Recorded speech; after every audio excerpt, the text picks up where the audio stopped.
Pour terminer cette présentation contextuelle de Photoshop, avant de passer à l'utilisation des outils, des panneaux et des menus, j'aimerais rappeler que les sources que j'utilise pour vous présenter les outils sont des sources qui viennent de sites spécifiques dans le cas où je ne crée pas mes propres photos.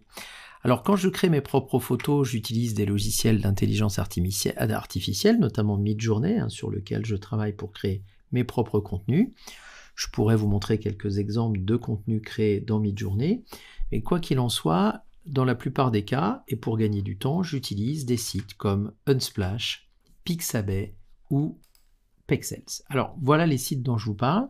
Unsplash est un site qui permet d'accéder à des images gratuites, libres de droit. Certaines sont payantes, elles sont agrémentées ici d'un plus. Donc si je clique sur une image payante, je devrais avoir un compte payant pour la télécharger, mais sachez qu'un certain nombre de ces images sont gratuites. Donc si je cherche ici une image de nature, eh bien il y a de bonnes chances pour que je puisse trouver des photos de nature gratuites.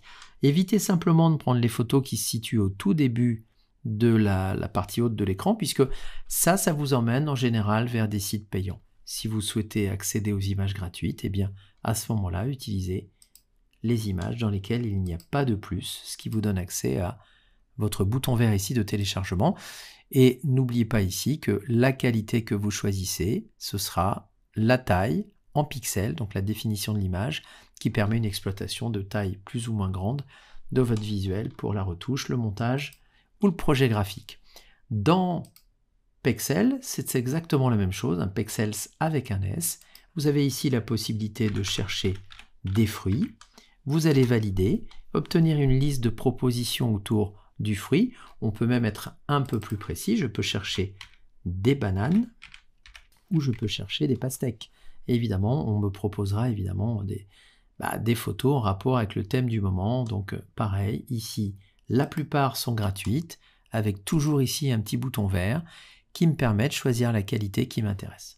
Alors pourquoi je vous parle de tout ça maintenant? D'une part pour citer un petit peu les sources que j'utilise, tout simplement.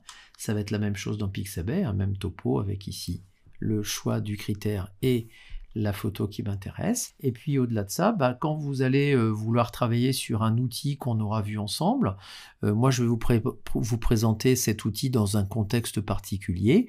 Libre à vous d'aller chercher une photo différente pour vous exercer. Et en utilisant ce type de site qui propose des visuels gratuits libres de droit, vous avez de bonnes chances de trouver votre bonheur et de mettre en pratique sereinement et efficacement les outils que nous aurons vus ensemble.